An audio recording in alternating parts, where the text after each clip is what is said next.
మన గౌరవ ఉప ముఖ్యమంత్రి పిపిపి గారు, పిఠాపురం పీఠాధిపతి పవన్ కళ్యాణ్ గారు ఎన్నికల్లో ఎంత గోల పెట్టారు, ఎంత గగ్గోలు పెట్టారన్న. 32,000 మంది అమ్మాయిలు మిస్సింగ్, 32,000 మంది అమ్మాయిలు మిస్సింగ్ అని చెప్పి ఎంత గగ్గోలు పెట్టారు. ఎన్నికలను గెలిచి వచ్చిన తర్వాత దాని గురించి ఒక్క మాట మాట్లాడలేదు. అది పక్కన పెడితే ఆయన సొంత నియోజకవర్గంలో కూడా మహిళలపై ఎంత అన్యాయం జరుగుతున్నా ఆయన ఒకరోజు మాట్లాడలేదు. రాష్ట్రంలో ఏ మహిళకి ఇంత ఇబ్బంది కలిగినా, ఘోరంత ఇబ్బంది కలిగినా కొండంత అండగా ఉంటానని చెప్పిన ఆ పెద్ద మనిషి, ప్రశ్నించిన పెద్ద మనిషి ఈ రోజున గొంతు మెదపట్లేదు. అందుకే మోడీ గారు కూడా మొన్న వచ్చినప్పుడు చాక్లెట్ ఇచ్చారు, తిని కూర్చో బాబు అని. నిజంగా అంటే ఏ మహిళకి న్యాయం జరుగుతోంది? దళిత మహిళకి న్యాయం జరుగుతోంది, ఒక బీసీ మహిళకి న్యాయం జరుగుతోంది. అంతెందుకండి, మాజీ మంత్రిగా చేసినటువంటి మన విడుదల రజని గారిపైనే మొన్న అంత అసభ్యంగా సిఐ మాట్లాడితే, ప్రవర్తిస్తే దాని గురించి కూడా ఒక్కళ్ళు ఈ ప్రభుత్వం వాళ్ళు ఒక్కళ్ళు స్పందించలేదు. ఒక మాజీ మంత్రికే రక్షణ లేకపోతే ఈ రాష్ట్రంలో సామాన్య మహిళలకు ఏం రక్షణ ఉంటుందండి? ఈ కేసులో బెదిరించి భయపెట్టి తీసుకున్న స్టేట్మెంట్లు తప్ప ఎలాంటి ఆధారాలు లేవు. కాస్త ఆలస్యమైనా కూడా ఈ ఆరోపణలన్నీ అబద్ధపు ఆరోపణలు అని చెప్పి ప్రజలు తెలుసుకుంటారు. ఆ నిజం బయటికి వస్తుంది. న్యాయ వ్యవస్థల మీద మాకు నమ్మకం ఉంది. ఖచ్చితంగా ఆ న్యాయస్థానంలో నిజమే గెలుస్తుంది అని మేము నమ్ముతున్నాం. ఖచ్చితంగా ఇంకో మాట నేను చాలా గట్టిగా చెప్పగలను, మళ్ళీ ఆంధ్ర రాష్ట్రం పూర్వ వైభవాన్ని సంతరించుకోవాలి అంటే అది ఒక్క వైఎస్ జగన్మోహన్ రెడ్డి గారి వల్ల మాత్రమే సాధ్యం ఉంటుంది. Make Andhra great again with Jagan అన్న. జోహార్ వైఎస్ఆర్, జై జగన్.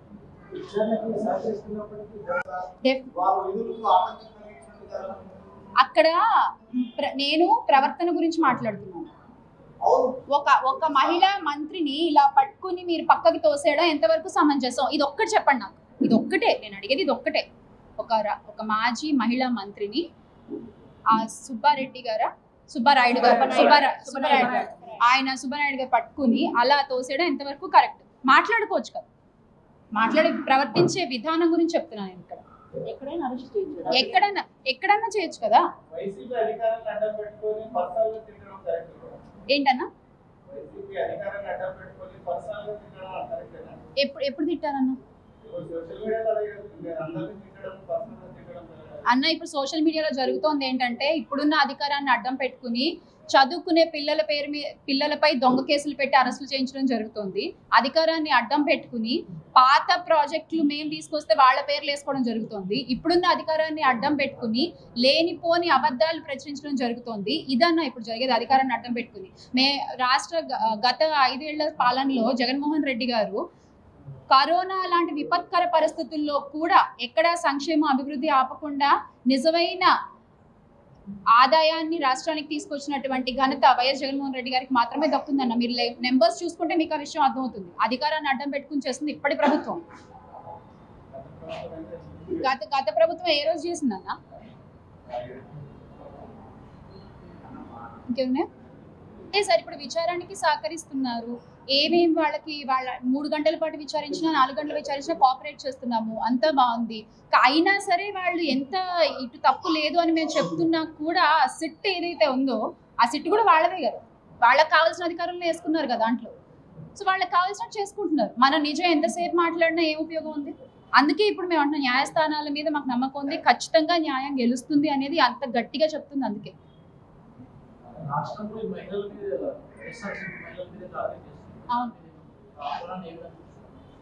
అసలే ఇక్కడ చేమకుర్తిలో ఉన్నటువంటి వైసీపీ వర్గ నాయకులకు చెప్పకుండా వచ్చి ఆ ఎంకాయమూతి తిట్టులు తింది కాక, ఆ తిట్టును తిన్నటువంటి ఫ్రస్ట్రేషన్ లో చిన్న మెదడు చితికిపోయి ఏదేదో మాట్లాడినట్టుంది ఆవిడ. క్లియర్ గా ఆవిడ మాట్లాడినటువంటి ఒక విషయంలో పూర్తిగా మనం కొన్ని కంపారిజన్లు చేద్దాం. జస్ట్ వైసీపీ పార్టీ కండువా కింద ఉన్నటువంటి వైసీపీ అధికార ప్రతినిధి మాట్లాడినటువంటి మాటలు అదే వైసీపీ పార్టీలో ఉన్నటువంటి నాయకులకు అన్వయించి ఒక్కసారి చిరంజీవి గారితో కంపేర్ చేసి మనం మాట్లాడుకుందాం. చిరంజీవి గారు బ్రహ్మానందం గారి మూవీ ఫంక్షన్ లో క్లియర్ గా బ్రహ్మానందం గారు ఆయన మనవ సంతానం, మనవరాలు అండ్ మనవడు గురించి చెప్పిన తరువాత కంటిన్యూషన్ లో చిరంజీవి గారికి ఉన్నటువంటి ఒక కోరిక, ఆయన హీరోగా ఉన్నారు ఇవాళ, ఒక లెజెండరీ యాక్టరు, సినీ చరిత్రలో ఒక శిఖరం ఆయన ఇవాళ. అట్లాంటి వ్యక్తి వారసత్వం మళ్ళీ హీరోగా ఆయన తర్వాత ఆయన కొడుకు రామ్ చరణ్ గారు, కొడుకు తర్వాత ఒకవేళ మనవడు ఉంటే మనవడు కూడా హీరో, వారసత్వం, హీరో వారసత్వం హీరోగా కంటిన్యూ అవ్వాలి అన్నటువంటి కోరిక ఉంది నాకు. అందువల్ల రామ్ చరణ్ ఈసారైనా అబ్బాయి పుడితే బాగుండు అనే కోరిక అయితే నాకు ఉంది, నా వారసత్వం కంటిన్యూ చేయడానికి, నా హీరో వారసత్వం కంటిన్యూ చేయడానికి అని చెప్పేసి ఆయన చాలా క్లియర్ గా మాట్లాడారు. బ్రహ్మానందం గారు ఆయన మనవడు గురించి చెప్పినటువంటి సందర్భాన్ని ఉదాహరిస్తూ, ఇంట్లో ఉంటే అందరూ మనవరాళ్లే అయిపోయారు, లేడీస్ హాస్టల్ వార్డెన్ గా ఉన్నట్లుగా ఫీలింగ్ వస్తుంది నాకు అని చెప్పేసి కూడా క్లియర్ గా అన్నారంటే ఆయనకి ఉన్నటువంటి ఆ ఆడపిల్లలకు పుట్టినటువంటి పిల్లలు కానివ్వండి, లేదంటే వాళ్ళ తమ్ముడు పిల్లలు కానివ్వండి, వాళ్ళ చెల్లెళ్ళ పిల్లలు కానివ్వండి, అంతా కూడా ఆయన ఇంట్లోనే ఉంటారు. వైసీపీ కండవా వేసుకొని మాట్లాడే ముందు ఒకసారి నాయకుడితో కంపారిజన్ చేసుకోవాలి కదా మాట్లాడే ముందు. చిరంజీవి గారు ఆడపిల్లలకి ఇచ్చేటువంటి గౌరవం ఎలాంటిది అంటే, ఎప్పుడో ఆయన మాదాపూర్లో కొన్నటువంటి ఒక ల్యాండ్ ఇవాళ కోట్ల రూపాయల రేటు పెరిగింది అని చెప్పేసి ఆడపిల్లలకి ఇవ్వాల్సిన అవసరం లేకపోయినప్పటికీ కూడా నాతో పాటు నా ఆడబిడ్డలు కూడా సమానంగా ఆర్థికంగా బలంగా ఉండాలి, నా ఆడపిల్లలకు గౌరవం దక్కాలి అని చెప్పేసి ఆడపడుచులకి ఆయన కొన్నటువంటి భూమి రేట్లు పెరిగితే అందులో కూడా వాటాలు ఇచ్చినటువంటి గొప్ప మనసు, ఉదార స్వభావం ఉండి ఆడబిడ్డలను గౌరవించినటువంటి వ్యక్తి చిరంజీవి గారు. ఇక్కడ జగన్మోహన్ రెడ్డి షర్మిల విషయంలో వైఎస్ రాజశేఖర రెడ్డి గారు సంపాదించినటువంటి ఆస్తి ప్రజల సొమ్మును మూటగట్టి ఆయన దోచిపెట్టి మూటగట్టి ఆడబెడితే ఆ మూటలో వాటా ఇవ్వకుండా నీకు పెళ్ళైనప్పుడే కట్న కానుకలు ఇచ్చి పంపించేశాము, నీకు ఈ ఆస్తికి సంబంధం లేదు అని చెప్పేసి తెగదెంపులు చేసేసి ఇవాటికి కూడా ఆవిడ మీద కోర్టుల్లో కేసులు వేసి ఆవిడని ఇబ్బంది పెడుతున్నటువంటి వ్యక్తి జగన్మోహన్ రెడ్డి. ఇక్కడ ఎవరు వారసత్వం అంటే అబ్బాయిలేనా అమ్మాయిలు లేరా అని చెప్పేసి అడగాల్సినటువంటి రైట్ ఎవరికి ఉంది? అసలు వైసీపీ కండువా కింద నీకుందా ఆ రైట్? రెండోది, ఆడపిల్లలు ఇంటి నిండా ఆయన చెల్లెళ్ళ పిల్లలు, ఆయన ఆడపిల్లలు, ఆయన ఆడపిల్లల పిల్లలు, ఆయన తమ్ముడు పిల్లలు అందరినీ ఇంట్లో పెట్టుకొని గౌరవంగా జాగ్రత్తగా ప్రేమగా చూసుకునేటువంటి వసుదైక కుటుంబం లాంటి కుటుంబానికి పెద్దగా ఉన్నటువంటి వ్యక్తి చిరంజీవి గారు. ఇక్కడ మన నాయకుడి పరిస్థితి ఏంది? మన జగన్మోహన్ రెడ్డి గారి పరిస్థితి, ఒక చెల్లెలు తండ్రిని చంపించి వాటికి ఆ చెల్లెల్ని ఇబ్బంది పెడుతూ ఉన్నారు. ఒక చెల్లెలకి ఆస్తి ఇవ్వకుండా ఆవిడ ఆస్తిలో వాటాలు అడుగుతోంది అని చెప్పేసి ఒక పక్క ఆవిడ్ని నువ్వు వైఎస్ షర్మిల కాదు మెరుసుమల్లి షర్మిల అని చెప్పేసి పసుపు చీర కట్టుకుంది అని చెప్పేసి ఆవిడకి అక్రమ సంబంధాలు అంటగట్టేసి ఆవిడ్ని వ్యక్తిత్వ హననం, మానసిక హననం అన్ని రకాలుగా వేధిస్తున్నటువంటి వ్యక్తి జగన్మోహన్ రెడ్డి. ఇక్కడ ఎవరు ఏ పార్టీ కండువా కప్పుకొని ఎలాంటి క్వశ్చన్లు అడగాలి?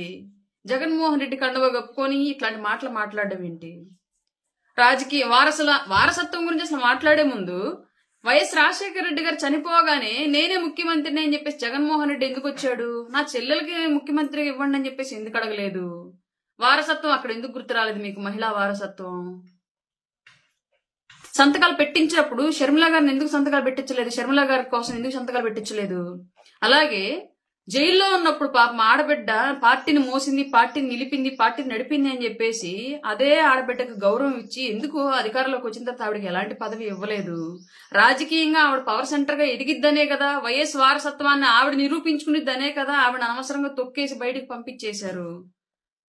అప్పుడు ఎందుకు గుర్తు రాలేదు మీకు? షర్మిలాకి ఎందుకు ఇవ్వలేదు మీరు మహిళని చెప్పేసి మహిళని చెప్పి దూరం చేస్తున్నారని చెప్పేసి ఇదే నోరు ఎందుకు జగన్మోహన్ రెడ్డిని క్వశ్చన్ చేయలేదు? ఇంకా ఏమో వాయించిందని చెప్పేసి పిచ్చి పట్టినట్టుగా పిచ్చి మాటలన్నీ కూడా వచ్చి చిరంజీవి గారి విషయంలో మాట్లాడితే వేరేలాగా ఉండిద్దన్న విషయం వైసీపీ వాళ్ళు గుర్తుపెట్టుకోవాలి.